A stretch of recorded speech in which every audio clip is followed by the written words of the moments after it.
marchait à côté d'un tas de vêtements rayés de déportés avec lesquels nous avons dû nous habiller. Il y avait en vrac toutes les tailles de vestes et de pantalons et pas de ceinture. Ensuite, la file a été dirigée vers une table derrière laquelle il y avait 2 déportés. Quand je suis arrivé devant le premier, il m'a dit en allemand, à partir de maintenant, tu t'appelles A16878. Ensuite, le second déporté m'a tatoué ce numéro sur mon avant-bras gauche, avec un poinçon trempé dans un liquide noir. Je peux vous dire que c'était très douloureux. Ça n'était pas très douloureux, mais c'était effroyablement humiliant. Moi, je savais que dans les abattoirs, en France, on tatouait ainsi les animaux de boucherie avant de les livrer à l'extérieur. Donc on a été traités comme des bêtes à la sortie d'un abattoir. Ensuite, nous avons été répartis en équipes de travail. Et mon père, ce qu'on appelle les commandos en allemand, ou dans le langage des camps, et mon père, mon frère, tous et moi, nous sommes perdus de vue. Il y avait 10 à 15 000 bons hommes dans cet endroit-là, et les Allemands n'aimaient pas tellement garder les familles ensemble, ni les gens d'une même langue. Alors ils faisaient tourner les gens d'un bâtiment à l'autre. Il nous a fallu, dans cet endroit-là, apprendre à vivre, ou plutôt à ne pas mourir, dans un monde d'une brutalité incroyable, où il n'y avait plus aucune valeur morale. Aucune valeur morale d'aucune sorte. Nous n'étions plus que des numéros. Des tas de gens avaient le droit de vie et de mort sur nous. On recevait des ordres dans un langage incompréhensible pour tous ceux qui ne parlaient pas yiddish, ce qui est le cas pour moi. Le yiddish est relativement proche de l'allemand. J'ai dû apprendre l'allemand à partir de l'anglais que je maîtrise. Et ne pas exécuter un ordre qu'on n'avait pas compris, c'était assimilé à une rébellion et puni sauvagement. Par conséquent, c'était une question de vie ou de mort, de comprendre les 100 ou 200 mots de l'allemand d'école. Sinon, on était sûr de crever. On n'avait plus rien de personnel, on n'avait pas de nom, on n'avait même pas une cuillère pour éviter d'avoir à laper la soupe comme un chien de forêt. Bien plus encore, nous avons découvert que la ration alimentaire quotidienne était tellement pauvre que le peu de pain distribué servait de monnaie dans le camp. Avec une ration de pain ou une fraction de ration, on pouvait tout acheter, y compris un homme. Parce que quand les gens crèvent de faim, il y en a un certain nombre parmi eux qui sont prêts à faire n'importe quelle saloperie pour gagner un bout de pain ou une ration de soupe. Le camp était gardé par 1 ou 2 milliers de SS allemands, mais on était dirigé par des condamnés de droit commun allemands. C'était des gens qui avaient été condamnés pour assassinat, pour crapulerie quelconque. Ils étaient les chefs à tous les niveaux. Et pour garder leur position de pouvoir, ils se comportaient comme des bruts sauvages. Ils battaient et ils tuaient à tour de bras. Ils volaient aussi des dizaines des rations de nourriture qui nous étaient destinées, ce qui revenait à nous en priver. Et comme on avait déjà des rations extrêmement basses, quand on en privait l'ensemble, c'était catastrophique pour le résultat. Ils se comportaient comme des bruts sauvages, ils battaient et tuaient, ils volaient des dizaines de rations de nourriture, ils trafiquaient avec les SS et certains déportaient des biens qui avaient été volés dans les bagages à l'arrivée. En utilisant tous ces biens volés, ils mettaient à leur service des déportés affamés et prêts à tout pour vivre moins mal. Tous ces gens formaient une hiérarchie très fermée qui régnait sauvagement sur les juifs ordinaires, lesquels étaient traités comme des rats ou des insectes nuisibles qu'on pouvait battre ou tuer comme on voulait.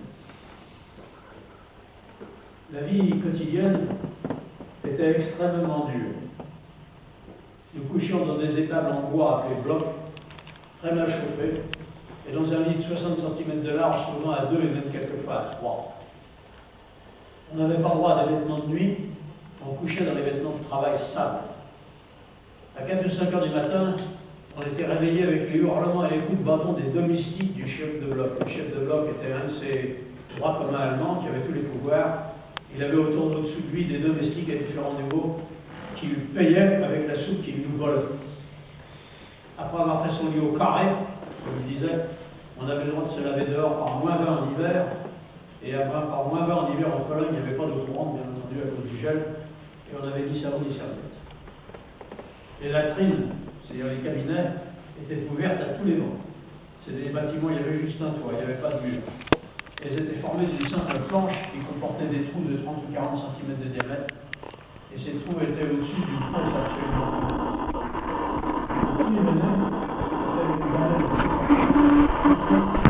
Et les 400 grammes de pain de la journée.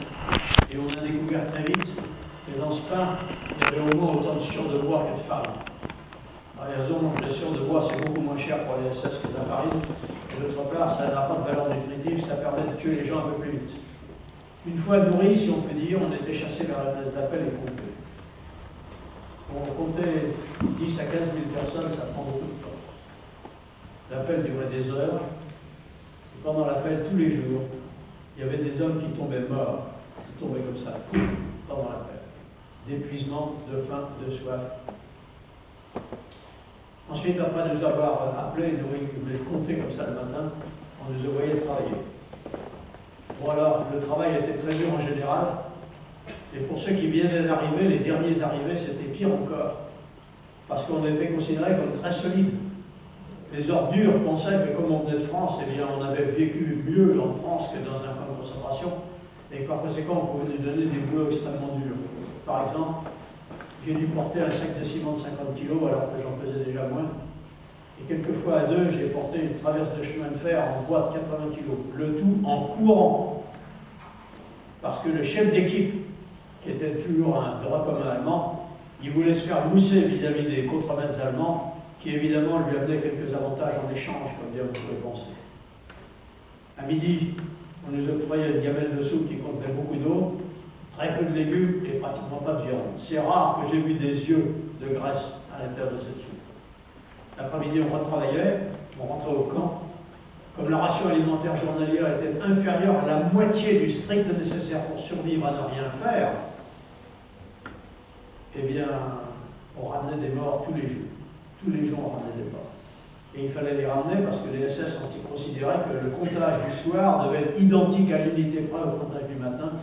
Par conséquent, qu'il soit mort ou qu'il soit vivant, il fallait qu'il soit compté. Donc on était obligé de ramener des morts de la journée. En plus, de temps en temps, il y avait après le second appel qui durait encore des heures, pendant lesquelles il y avait encore des déportés qui tombaient morts, on avait droit à une séance de punition publique. Les SS avaient décidé qu'un certain nombre de déportés devaient mourir. Ils les avaient condamnés pour Dieu sait quel crime, on ne savait pas exactement de quel crime il s'agissait. Et j'ai vu et entendu surtout des gens tués à coups de fouet. Si vous réfléchissez quelques secondes, vous pensez bien que tuer un homme à coups de fouet, ça prend beaucoup de temps. Et bien entendu, ils le hurlent tout ce qu'il y a dans les tripes. Et puis j'en ai vu pas mal qui ont été pendus.